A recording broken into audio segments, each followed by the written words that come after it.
Hi, in this video we're going to start shading our body. So the first thing I'm going to do, just to save some space, is that I'm going to hide some of the elements. I'm going to hide the shell and the trail. Hide selection, there we go. And now I'm just going to pay attention to this area. Just render it. Okay, I really want to start paying attention to the body. So the first thing I'm going to do, I'm just going to clear this out. I'm going to select my body and I'm going to subdivide it. Again, so we don't see those like faceted results. And I'm going to bring my subdivisions very low too. I just want to give it some smoothing. Then we're going to bring this up when we do the displacement, but in the meanwhile, yeah, I just want to get that smooth out. So we're going to work on a blend material with an SSS base as we've been doing, but instead of using a solid SSS algorithm, we're going to use a refractive because I really want light to go through my Snell body. But let's start bringing everything, blend material. This is going to call body blend. With this, I'm going to bring an SSS2. We can call this body SSS. I'm just going to plug it in. Move this to the side. Apply my shader. There we go. And before we render anything, let's start by bringing some files.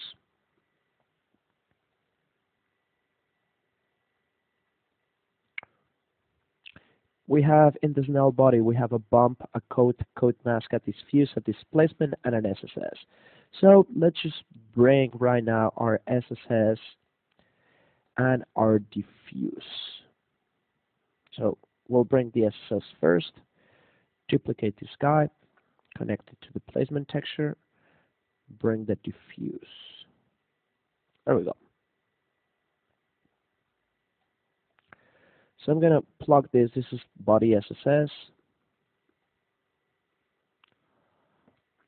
This is body diffuse file. Just make sure you name everything because we're going to have a lot of these guys.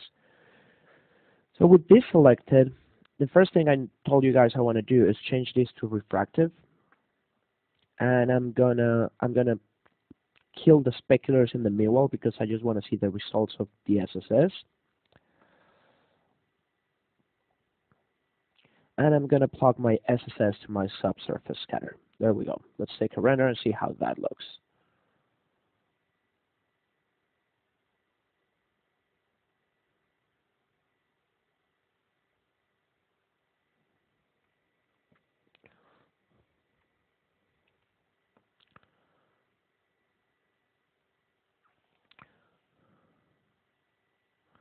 So it's really noisy. It's starting to look interesting. It has some interesting effects in this area. I'm going to cancel it. If we make this color brighter, we might get a little bit more transparency.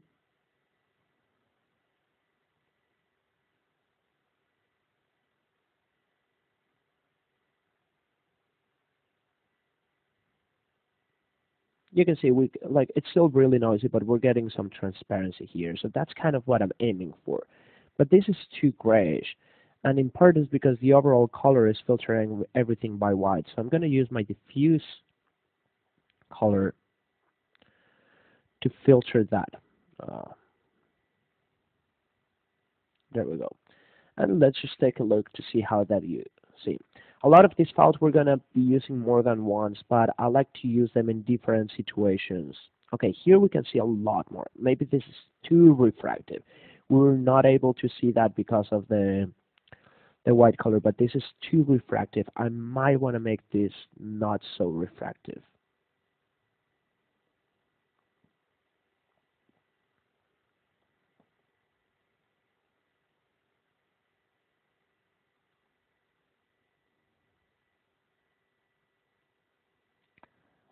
Maybe make this smaller. We don't want light to go so much through.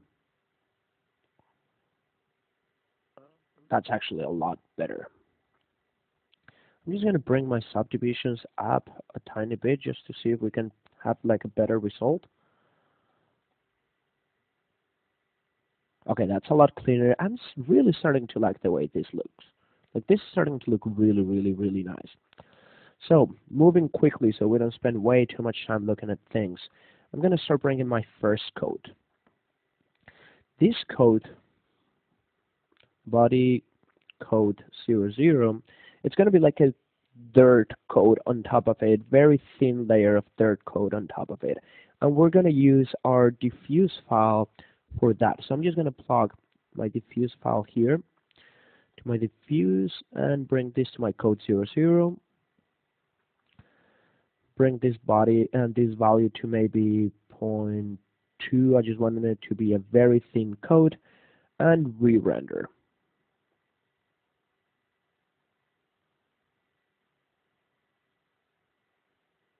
So it's like a kind of like a uniform dirt code.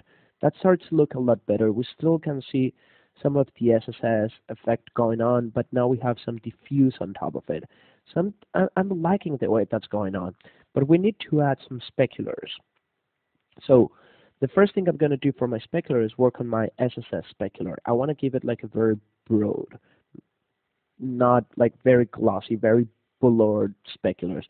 So I'm going to use a value of maybe 0.55 on my glossiness, bring this up all the way to the top, and maybe render the antenna where it's where we'll see most of the speculars. Okay, so you can see here we're having some nice like diffuse speculars, not very defined. If I bring this up, we'll clean them up a tiny bit.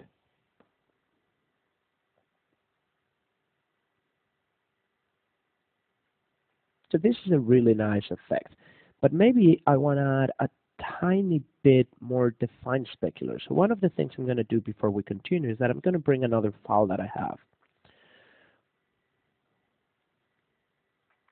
which is a bump.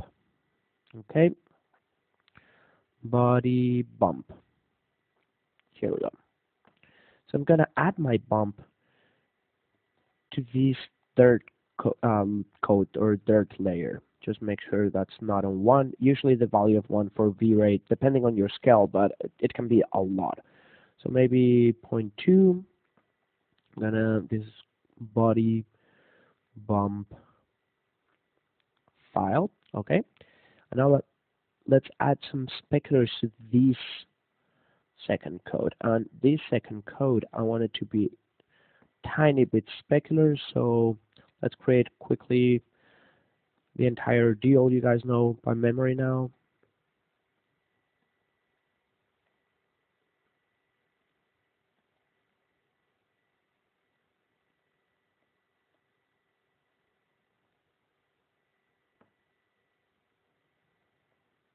I need to write like a Python script or a Mel script where there's just one button that creates all this for me.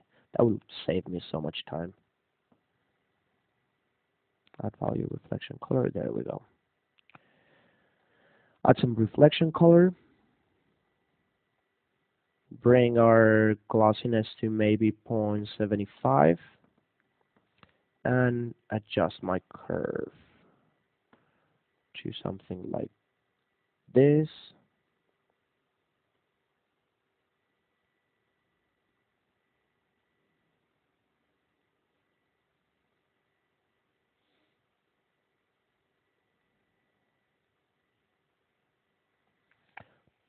Okay, that looks good. Let's get another render.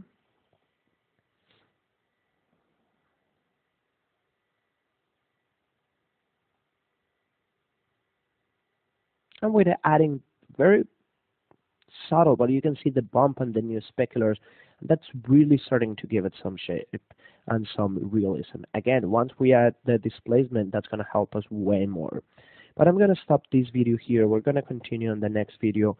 We're going to finish working on the body, and we're going to start working on the trail, which should go a lot faster.